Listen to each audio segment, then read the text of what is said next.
Hello everybody, my name is Rohit and welcome to our channel Code. So if you are new to this channel then please do subscribe to our channel. तो मैं आप लोग को brief में बता देता हूँ कि इस मंथ हम लोग क्या कर रहे हैं। इस मंथ हम लोग टीसीएस निंजा या एनक्यूटी का प्रिपरेशन कर रहे हैं और इसके साथ जितनी भी सर्विस बेस्ड कंपनी है उसकी जो कोडिंग पोर्शन है, सबसे पहले हम लोग कोडिंग पोर्शन खत्म करेंगे, देन हम लोग एप्टीट्यूड की तरफ बढ़ेंगे। तो अभी हम लोग का दो जो है मेजर पार्ट स्ट्रिंग और मैथ्स वो खत्म हो चुका है। उसका जो प्लेलिस्ट है वो मैं अलग से बना दिया हूँ, तो वो डिस्क्रिप्शन में लिंक मिल जाएगा। और मैं सारे अपडेट्स जो है टेलीग्राम पे देते रहता हूँ, तो जाइए वहाँ पे जाके जुड़िए और वहाँ पे सारी अपडेट्स आपको मिलती रहेंगी regarding preparation of every service based company. तो हम लोग का मेन फोकस क्या है कि हम लोग टीसीएस निंजा जो कि 12 सितंबर को होने वाला है, तो हम लोग सारा चीज कवर करके और अच्छे से एक बार रिवीजन भी कर ले। ठीक है, तो अभी हम लोग एरे पार्ट कर रहे हैं, एरे के बाद हम लोग सॉर्टिंग आएंगे, सॉर्टिंग के बाद हम लोग फिर चलेंगे हम लोग किसके तरफ, हम लोग एप्टीट्यूड की तरफ, एंड देन हम लोग करेंगे रिवीजन। ठीक है, तो ये हम लोग का एक शॉर्ट इंट्रोडक्शन हो गया। तो हम लोग चलते हैं एरे का। आज जो है हम लोग वो क्वेश्चन करेंगे, count pair with a given sum. So this is a very important question. देखो ये जो क्वेश्चन है वो कौन से कंपनी में आया है, Accolite, Adobe, Amazon, FactSet, Flipkart, Goldman सैक्स, हाइक। तो ये इंपॉर्टेंट क्वेश्चन है और बहुत सारी कंपनी में ये पूछी जाती है। ठीक है, तो हम लोग समझते हैं क्वेश्चन। तो इसका हम लोग दो मेथड देखेंगे, एक ब्रूट फोर्स एंड एक हम लोग देखेंगे ऑप्टिमल मेथड। तो जैसा कि क्वेश्चन कहा गया है, पढ़ते हैं हम लोग क्वेश्चन। फ्लो क्या रहेगा हम लोग का कि हम लोग सबसे पहले क्वेश्चन समझेंगे, देन हम लोग उसका अप्रोच देखेंगे एंड देन हम लोग चलेंगे उसके कोड के तरफ। तो ध्यान से देखो, given an array of N integers and integer K, find the numbers of pairs of an elements in an array whose sum is equal to K. जैसा कि एग्जांपल है 1571, हम लोग समझते हैं इसको एग्जांपल से, अच्छे से समझ में आएगा हम लोग को। ठीक है, तो सबसे पहले हम लोग देखते हैं यहाँ पे, ले लेते हैं 1, फिर हम लोग ले लिए 5, फिर हम लोग ले लेते हैं 7, फिर हम लोग ले लेते हैं 1, और ये हम लोग का दिया हुआ है 6। अब बोल रहा है कि जैसे कि हम लोग का ये गिवन एरे है, ठीक है, इसमें हम लोग को क्या करना है कि फाइंड करना है numbers of pairs which is equal to given K and which is equal to our target. Like देखो जैसे कि 1 और 5 इसके बराबर है, 6 के बराबर है ना। क्यों, कैसे 1 प्लस 5 करेंगे तो 6 आएगा, तो देखो 6 के बराबर हो गया। देखो फिर 5 एंड 1 किए तो 5 प्लस 1, देखो that is also equal to 6। तो हम लोग को ऐसा जितना पेयर मिलेगा उसका हम लोग को काउंट बताना है, यानी कि नंबर ऑफ अकरेंसेस। यानी कि दो पेयर है तो आंसर आ जाएगा 2। तो क्वेश्चन हम लोग बहुत ही सिंपल है, क्वेश्चन को हम लोग समझ गए हैं। अब हम लोग चलते हैं इसका ब्रूट फोर्स अप्रोच की तरफ। तो ब्रूट फोर्स अप्रोच बहुत ही सिंपल है। देखो हम लोग क्या करेंगे, आई रखेंगे यहाँ और जे रखेंगे यहाँ। हम लोग का टारगेट क्या है 6, तो हम लोग देखिए 1 और देखेंगे हम लोग 5 ढूंढेंगे। 5 मिल रहा है हम लोग को इस राइट साइड में, अगर 5 मिलेगा तो हम लोग चेक करेंगे उसका प्लस करके वैल्यू। 1 प्लस 5 6 मिला, तो यानी कि इसके बराबर है, यानी कि काउंट का वैल्यू बढ़ा दिए। फिर 1 प्लस 7 नहीं है, फिर 1 प्लस 1 नहीं है। फिर हम लोग आई आई लाएंगे यहाँ पे, फिर हम लोग जे को रखेंगे यहाँ, फिर चेक करेंगे 5, क्या 5 और 1 बराबर है, नहीं है। फिर क्या हम लोग देखेंगे, सॉरी 5 और 7 क्या 6 के बराबर है, नहीं है। फिर हम लोग देखेंगे 5 और 1, देखो 5 और 1 यहाँ दूसरा पेयर मिला जो कि 6 के बराबर है, तो हो गया काउंट का वैल्यू 2। फिर हम लोग रखें आई का वैल्यू यहाँ और फिर हम लोग जे का वैल्यू रखें यहाँ।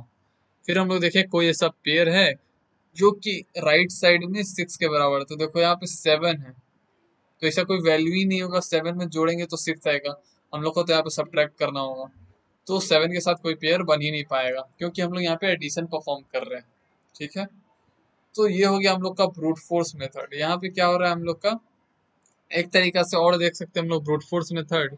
जैसे हम लोग रखे, हम लोग को 1 तो मिल गया, अब हम लोग ढूंढ रहे हैं 5। ठीक है, तो हम लोग को 5, बस वही ब्रूट फोर्स मेथड और दूसरा क्या तरीका, ब्रूट फोर्स ही रहेगा। यहाँ पे हम लोग को सिंपल समझ में आ गया कि हम लोग क्या कर रहे हैं, एक आई के लिए हम लोग क्या कर रहे हैं, पूरा राइट साइड में ट्रेवर्स कर रहे हैं n टाइम्स। यानी कि अगर n नंबर है तो उसके लिए हम लोग n टाइम्स ट्रेवर्स कर रहे हैं, तो यहाँ पे टाइम कॉम्प्लेक्सिटी क्या हो जाएगा, ऑर्डर ऑफ n स्क्वायर। तो हम लोग को ये टाइम कॉम्प्लेक्सिटी में टीएलई आ जाएगा। तो टीएलई हम लोग नहीं चाहते हैं, तो हम लोग क्या करेंगे, इसको ऑप्टिमाइज करेंगे। तो ऑप्टिमाइज कैसे करेंगे वो हम लोग देखते हैं। तो ऑप्टिमाइज हम लोग कैसे करेंगे हम लोग वो देखते हैं। तो कैसे हम लोग ऑप्टिमाइज करें, सबसे पहले इसको हटा दो। ठीक है, तो इसको हम लोग हटाते हैं यहाँ से। सबसे पहले हम लोग इसको हटा दिए, ठीक है। अब हम लोग क्या कर रहे हैं कि हम लोग हैश मैप ले लेंगे या हैश सेट बोल सकते हो, और हम लोग यहाँ पे की वैल्यू पेयर स्टोर कराएंगे। कैसे की वैल्यू पेयर स्टोर कराएंगे, तो ध्यान से मेरा एल्गोरिदम देखना। सबसे पहले हम लोग इसको हटाते हैं, ये आईजे को हटाते हैं, और हम लोग क्या कर रहे हैं वो अच्छा से समझना। एकदम ध्यान से समझेंगे तो अच्छे समझ में आ जाएगा। अब देखो, हम लोग को ढूंढना है k इज इक्वल टू 6। तो हम लोग क्या करेंगे, सबसे पहले हम लोग चेक करेंगे क्या 6 - 1, क्या मेरा 5 जो है प्रेजेंट है हैश मैप में। तो देखिए हम लोग का 5 जो है प्रेजेंट नहीं है हैश मैप। तो सिंपली हम लोग क्या करेंगे, इसका वैल्यू और इसका फ्रीक्वेंसी स्टोर कर देंगे। 1 जो है एक बार प्रेजेंट है, तो ठीक है। अब हम लोग चेक करेंगे क्या मेरा 6 माइन, अब हम लोग का आई यहाँ आ गया। चेक किए हम लोग क्या 6 - 5 क्या मेरा वैल्यू प्रेजेंट है हैश मैप में। तो देखो यहाँ पे 1 हम लोग का प्रेजेंट है। तो हम लोग क्या करेंगे, काउंट का जो वेरिएबल लेंगे उसमें इसका फ्रीक्वेंसी स्टोर करा देंगे। तो यहाँ इसका फ्रीक्वेंसी क्या है, 1। अब ऐसा क्यों कर रहे हैं, तो देखो अगर मान लो हम लोग यहाँ एक और 1 ले लें, ठीक है, एकदम ध्यान से देखना, एक और 1 ले लें, तो हम लोग सबसे पहले देखें इस जो हम लोग का टारगेट है, हम लोग 6 - 1, हम लोग को 1 मिल गया। तो हम लोग को क्या चाहिए, ऐसा वैल्यू जो कि इसके बराबर हो जाए। तो देखो 1 + 5 करेंगे तो इसके बराबर हो जाएगा। तो सिंपल चीज है, अगर हम लोग इसको 1 + 5 = 6 हो गया, तो हम लोग इसको ऐसे भी लिख सकते हैं 6 - 1 = 5। तो वही चीज कर रहे हैं कि अगर हम लोग को ये मिल गया, 1 वैल्यू हम लोग को मिल गया, तो हम लोग को क्या चाहिए, 5 चाहिए, जो कि हम लोग का सम के बराबर हो जाएगा। तो मान लो हम लोग का यहाँ 1 है और यहाँ भी 1 है। अब हम लोग क्या, ये फ्रीक्वेंसी का मामला क्या है अभी समझ में आ जाएगा। सबसे पहले हम लोग का आई यहाँ पे था, हम लोग चेक किए क्या मेरा 6 - 1 प्रेजेंट है, नहीं है प्रेजेंट। तो हम लोग इसका फ्रीक्वेंसी स्टोर कर दिए, एक जो है एक बार आया। फिर हम लोग आई लाए इस पे, फिर हम लोग चेक किए क्या 6 - 1, 5 मेरा प्रेजेंट है हैशमैप में। तो देखो 5 नहीं है, तो हम लोग यहाँ पे फ्रीक्वेंसी बना दिए 2। अब हम लोग जब 5 पे आए, फाइनली मेरा आई, तो हम लोग चेक किए क्या मेरा 6 - 5 क्या मेरा 1 प्रेजेंट है। तो हम लोग देखें कि 1 प्रेजेंट है, लेकिन कितनी बार, 2, यानी कि यहाँ पे जो मेरा 2 पेयर बन सकता है, ठीक है ना। तो यहाँ पे हम लोग का 2 पेयर आराम से बन गया। तो इसीलिए हम लोग ले रहे हैं कि हम लोग का पीछे कितना पेयर है, बन सकता है। देखो 5 के साथ इसका 1 पेयर बनेगा, 5 के साथ इसका 1 पेयर। तो इसलिए हम लोग यहाँ पे फ्रीक्वेंसी को स्टोर करा रहे हैं। अब हम लोग क्या किए, 5 जो है एक बार प्रेजेंट है, ओके, तो हम लोग यहाँ पे स्टोर करा दिए, 5 जो है एक बार है। फिर हम लोग आए 7 पे, तो हम लोग को यहाँ पे एक चीज देखो, 6 और यहाँ पे -7, देखिए क्या हम लोग का -1 प्रेजेंट है इसमें, नहीं।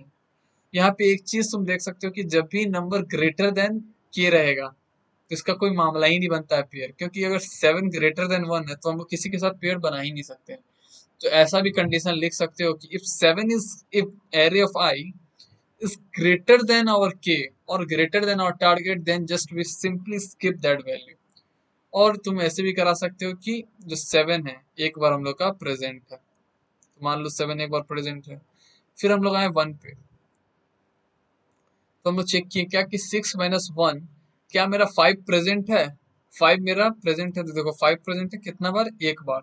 तो हम लोग सिंपली फ्रीक्वेंसी में ऐड करा देंगे। तो हम लोग अकाउंट का वैल्यू यहाँ 1 था, तो +1 कर दिए, तो हो गया 2। तो हम लोग का फाइनल आउटपुट क्या आ गया, 2 आ गया। और यहाँ पे 1 आ गया, तो 1 का फ्रीक्वेंसी को हम लोग ऐड करा देंगे, तो यहाँ हो जाएगा 1 2 बार। इस 1 को अगर हम लोग हटा दे, तब इस 1 को सिंपली हटा दो, इस 1 को हम लोग नहीं लिए हैं, इस 1 को हटा दे, तो यहाँ पे 1 का वैल्यू 2 हो रहा है। तो यहाँ पे हम लोग हैश मैप का फ्रीक्वेंसी क्यों स्टोर करा रहे हैं, क्या हम लोग का एल्गोरिदम है, एक बार मैं पूरा अच्छा से सम अप कर देता हूँ। तो देखो सबसे पहले हम लोग आई का वैल्यू लाए, यहाँ ड्राई रन करेंगे, तो देखो आई ला दिया यहाँ, इस आई को हटा दो। ध्यान से समझो, हम लोग सबसे पहले क्या चेक करेंगे कि 6 - 1, ये जो 6 - 1 क्या मेरा 5 प्रेजेंट है। क्यों हम लोग इसको ढूंढ रहे हैं, ताकि मेरा इसके साथ पेयर बन जाएगा। 5 + 1 हम लोग का देखो टारगेट के बराबर आ रहा है। तो वही चीज हम लोग कर रहे हैं कि 6 - 1 क्या मेरा 5 प्रेजेंट है, नहीं है। तो हम लोग डाल दिए कि 1 जो है मेरा एक बार प्रेजेंट है। इसको हटा दो यहाँ पे, इसको हटा के हम लोग डाल दिए कि 1 जो है मेरा एक बार प्रेजेंट है। वेट फॉर 1 मिनट, यहाँ 1 जो है मेरा वो एक बार प्रेजेंट है, बस। अब हम लोग आई को लाए यहाँ, अब हम लोग चेक कर रहे हैं क्या मेरा 6 जो है, 6 - 5 क्या मेरा 1 प्रेजेंट है। वन कितनी बार प्रेजेंट है जिसके साथ, तो देखो एक वो है, एक ही बार पेयर है, तो यहाँ पे हम लोग का एक पेयर बन गया, काउंट का वैल्यू आ गया यहाँ पे 1। चलो मेरा एक पेयर ऐसा मिला जो कि इस सम के बराबर है, इस टारगेट के बराबर है, इस के बराबर है। फिर हम लोग आई को लाए यहाँ, और उससे लाने से पहले हम लोग 5 का वैल्यू क्या कर दिए, यहाँ पे स्टोर करा दिए कि 5 का फ्रीक्वेंसी कितना है। Then we will move to here, then we will check. Here you can write two conditions. If you find any value which is greater than our k or greater than our target, then simply ignore that value. Or you can simply do the frequency check. Like 6 minus 7, that is equal to minus 1. Is minus 1 present in our hash map? No. Then we will simply store that 7 is present one times. Then we will move to I here. Then what we will see, we will check 6 minus 1 is 5 is present in our hash map. Yes, 5 is present. How many times? One time. So we will simply add that frequency 1. Now our count is equal to 2 and that is our answer. So we will move to I here, that comes out of an array, that is bound, जो हम लोग का array of bound से बाहर आ चुका है, तो हम लोग loop से terminate हो जाएंगे and finally we will return our count. तो यहाँ पे टाइम कॉम्प्लेक्सिटी हो जाएगा order of n, n space complexity हो जाएगा ऑर्डर ऑफ एन। तो यहाँ पे हम लोग time complexity order of n square से ऑर्डर ऑफ एन पे ले, तो हम लोग पूरा समझ गए हैं क्या करना है हम लोग को। ठीक है, अब हम लोग चलते हैं, अप्रोच तो समझ लिए, अब हम लोग चलते हैं कोड की तरफ। ठीक है, सिंपली कोड की तरफ चलते हैं। तो कोड को ध्यान से समझना क्या कर रहे हैं, हम सिंपली वही चीज कर रहे हैं। हम लोग यहाँ पे क्या कर लिए कि काउंट का वेरिएबल इनिशियलाइज करा दिए 0 से। Then we will create a hash map. Then we will, first time हम लोग क्या कर रहे हैं कि लूप चला रहे हैं, एक ही बार तो लूप चलाना first time. Then we will check कि हमारा जो टारगेट है, यानी कि हमारा जो के है, के माइनस आई अगर हैश मैप में नहीं रहेगा तो हम लोग सिंपली उसका फ्रीक्वेंसी स्टोर कराएंगे। अगर प्रेजेंट रहेगा तो हम लोग काउंट में क्या ऐड करेंगे, काउंट में हम लोग क्या ऐड करेंगे, उसका फ्रीक्वेंसी ऐड करेंगे। कि चलो ये वैल्यू प्रेजेंट है तो हम लोग सिंपली उसका फ्रीक्वेंसी इसमें ऐड करा देंगे, एंड फ्रीक्वेंसी ऐड कराने के बाद जो मेरा एरे आई है उसका फ्रीक्वेंसी को स्टोर करा देंगे। तो यहाँ पे कोड भी बहुत सिंपल है, एकदम सेम एल्गोरिदम है, सेम चीज है। एंड फाइनली हम लोग जब एरे से बाहर आ जाएंगे तो हम लोग क्या करेंगे, रिटर्न करा देंगे काउंट। देखो यहाँ पे सबसे पहले हम लोग 1 का 1 स्टोर करा दिए, फिर हम लोग जब 5 पे आए तो चेक किए क्या मेरा 6 माइनस 5 1 प्रेजेंट है। अगर प्रेजेंट है तो हम लोग काउंट में क्या स्टोर करा रहे हैं, टारगेट, यानी कि 6 minus 1, 6 minus 5 that is 1। How many times और 1 इज प्रेजेंट, अभी हम लोग आई यहाँ पे है, 6 minus 5 1 is present 1 time, so we will simply add that frequency in our count variable. After that we will store the frequency of the present time, मतलब मेरा आई यहाँ पे है तो इसका फ्रीक्वेंसी स्टोर करा देंगे। तो बस हम लोग सिंपली वही चीज कर रहे हैं। अब हम लोग इसको रन करा के देख लेते हैं क्या हम लोग का सही आ रहा है कि नहीं। देखो यहाँ पे 1571 का 2 आ रहा है, और ये चीज करके देखे ना, और कोई भी डाउट हो then do let me know in the comment section. ठीक है, कोई भी डाउट हो तो do let me know in the comment section, उसके बाद हम लोग डाउट जो है मिलकर सॉल्व करेंगे, या फिर टेलीग्राम में मुझे डायरेक्ट मैसेज कर सकते हो इस क्वेश्चन के रिगार्डिंग, अगर कोई भी डाउट है तो। ठीक है, पूरा अप्रोच अच्छे समझ लिए हम लोग, क्वेश्चन समझ लिए हम लोग, कोड समझ लिए हम लोग, रन करके देख लिए हम लोग, ब्रूट फोर्स से ब्रूट मेथड देखे हम लोग, टाइम कॉम्प्लेक्सिटी देखे हम लोग, स्पेस कॉम्प्लेक्सिटी देखे। ब्रूट फोर्स में स्पेस कॉम्प्लेक्सिटी हो जाएगा ऑर्डर ऑफ 1। तो ये पूरा हम लोग सम अप कर लिए, एंड थैंक यू। अच्छा लगा हो तो please do like share and subscribe to my channel.